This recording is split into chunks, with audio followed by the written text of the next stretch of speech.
Moving average बड़े कमाल के होते हैं और दुनिया भर के ट्रेडर्स मूविंग एवरेज का इस्तेमाल करते हैं, लेकिन नए ट्रेडर्स को अक्सर गलती होता है कि हम किस पीरियड के मूविंग एवरेज इस्तेमाल करें। और सबसे ज्यादा कंफ्यूजन तब होता है कि डिफरेंट चार्ट्स पर डिफरेंट टाइम फ्रेम के चार्ट पर हम मूविंग एवरेज का किस तरह से इस्तेमाल करें। तो इस वीडियो में आज मैं आपके सारे कंफ्यूजन दूर करने वाला हूं, मूविंग एवरेज की पूरी गणित आपको बताने वाला हूं, मूविंग एवरेज के क्रॉसओवर की पूरी गणित आपको इस वीडियो में मैं बताने वाला हूं। अगर आप इस चैनल पर नए आए हैं तो इस चैनल को सब्सक्राइब करना बिल्कुल भी मत भूलिएगा। अगर वीडियो पसंद आता है तो लाइक, कमेंट एंड शेयर। तो हमारे सामने ये निफ्टी का चार्ट ओपन करते हैं हम लोग। ये है निफ्टी का चार्ट, ये निफ्टी का डेली चार्ट है जिसका टाइम फ्रेम डेली है। आप लोगों से निफ्टी के टाइम फ्रेम के बारे में पहले भी चर्चा हो चुकी है, वीडियो नहीं देखा है तो आई बटन पर लिंक दिया हुआ है या डिस्क्रिप्शन पे दे दूंगा, टाइम फ्रेम का चार्ट जरूर देख लीजिएगा।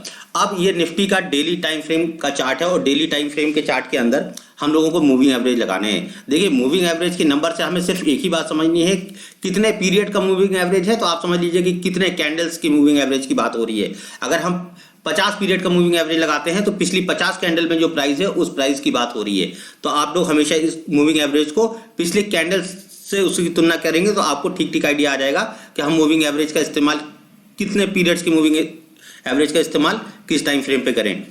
तो देखिए, ये डेली चार्ट है और डेली चार्ट में अगर हमें मार्केट का ट्रेंड पता करना है कि मार्केट कौन सा ट्रेंड है तो हम इंडिकेटर्स पे जाएंगे, यहाँ पे टाइप करेंगे मूविंग एवरेज। ये देखिए, मूविंग एवरेज की ये डिफॉल्ट सेटिंग है, 9 पीरियड का मूविंग एवरेज यहाँ पे लगाया हुआ है, लेकिन हम लोग इसको लॉन्ग समय के लिए कंफर्मेशन के लिए इसको कर लेते हैं 50 पीरियड का मूविंग एवरेज। हालांकि 50 पीरियड का मूविंग एवरेज बड़े टाइम फ्रेम पे यूज किया जाता है। अगर हम लोग निफ्टी का चार्ट देखें वीकली, तो निफ्टी का वीकली चार्ट बहुत ही कम समय के लिए 50 मूविंग एवरेज के नीचे आता है। ज्यादातर समय निफ्टी का ट्रेंड बुलिश रहता है, लेकिन यहाँ पे देखिए अभी कुछ महीनों में ये 50 मूविंग एवरेज के नीचे ट्रेड किया है। नहीं तो ये अक्सर कोई भी बुलिश स्टॉक 50 मूविंग एवरेज पर सपोर्ट लेके अपना एक नया हाई बनाता है। तो अगर हम लोग छोटे टाइम फ्रेम की बात करें, इंट्राडे को अगर हमें ट्रेड करना है, इंट्राडे में ट्रेड करना है, तो हम लोग 15 पीरियड के टाइम पे मूविंग एवरेज लगाएंगे और हमें ये पता चलेगा। देखिए, ये मार्केट हमेशा 50 मूविंग एवरेज को यहाँ पे 2 बार सपोर्ट किया और 50 मूविंग एवरेज के साथ ये ट्रेंड, बुलिश ट्रेंड इसने हमें बताया। लेकिन हम लोग इस वीडियो में बात कर रहे हैं कि मूविंग एवरेज की क्रॉस ओवर। तो चलिए हम लोग मूविंग एवरेज की क्रॉस ओवर एक बार ट्राई कर लेते हैं। दोबारा से टाइप करेंगे मूविंग एवरेज और ये जो 9 पीरियड का मूविंग एवरेज है इसके साथ हम लोग थोड़ा सा चेंज करेंगे, इसका पीरियड कर देंगे 20 और साथ में इसका कलर चेंज कर देंगे, कलर कर देंगे हम लोग रेड, ताकि हमें अलग अलग पीरियड की मूविंग एवरेज पता करने के लिए कलर्स चेंज हो जाए, है ना। अब ये देखिए, जो पास का मूविंग एवरेज है वो 20 पीरियड का मूविंग एवरेज है, जो दूर का मूविंग एवरेज है वो 50 पीरियड का मूविंग एवरेज है।